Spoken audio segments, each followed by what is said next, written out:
ഭരണി നാളുകാർക്ക് ഈ വിഷു സംക്രമത്തിൻ്റെ ഫലമായിട്ട് ഗുണങ്ങളും ദോഷങ്ങളും ഇടകലർന്ന അവസ്ഥ ഉണ്ടാകാനുള്ള സാധ്യത കാണുന്നുണ്ട്.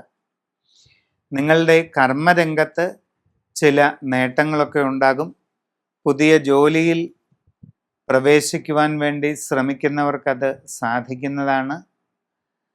നിങ്ങൾ ആഗ്രഹിക്കുന്ന രീതിയിൽ നല്ല ജോലിയിൽ പ്രവേശിക്കാൻ അധികം വൈകാതെ സാധിക്കും. നിങ്ങളിൽ പലർക്കും പുതിയ സംരംഭങ്ങൾ തുടങ്ങുവാൻ അവസരമുണ്ടാകുന്നതാണ്. സ്വന്തം കഴിവും പരിശ്രമവും കൊണ്ട് ജീവിതത്തിൽ ഉയർച്ചയും പുരോഗതിയും നേടിയെടുക്കാൻ നിങ്ങൾക്ക് അവസരം ലഭിക്കും. ജീവിതത്തിൽ സാമ്പത്തികമായ നേട്ടങ്ങൾ ഉണ്ടാകും.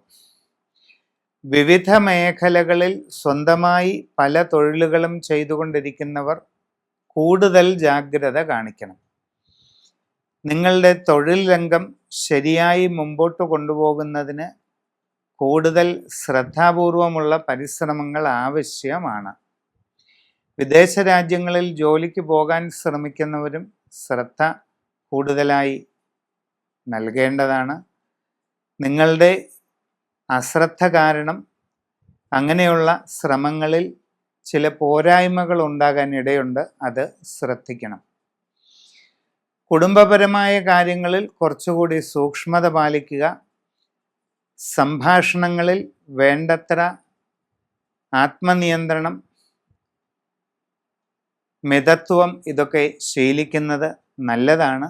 ആവശ്യമുള്ള കാര്യങ്ങളിൽ മാത്രം ഇടപെട്ട് മുമ്പോട്ട് പോവുക. ആവശ്യമില്ലാത്ത ഒരു കാര്യങ്ങളിലും ഇടപെടാതെ സംയമനം പാലിക്കുന്നത് നന്നായിരിക്കും.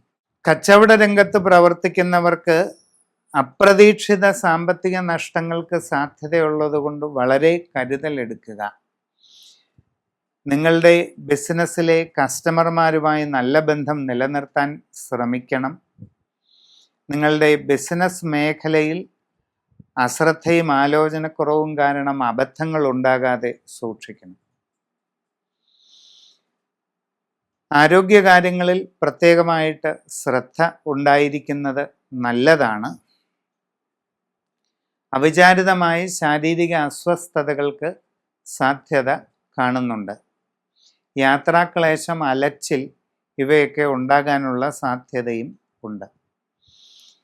അപ്പം പൊതുവെ വളരെ ശ്രദ്ധിക്കേണ്ടതാണ്. നിങ്ങളുടെ വ്യക്തിപരമായ ജനനത്തീയതിയും സമയവും അനുസരിച്ച് സമഗ്രമായ രാശി ചിന്ത ചെയ്ത് ഏറ്റവും ഉചിതമായ പ്രതിവിധികൾ കണ്ടെത്തി അത് ചെയ്ത് മുമ്പോട്ട് പോകുന്നതായാൽ ജീവിതത്തിൽ എല്ലാവിധ നേട്ടങ്ങളും ഈ വിഷു സംക്രമത്തിന് ശേഷം കൈവരിക്കാൻ കഴിയും.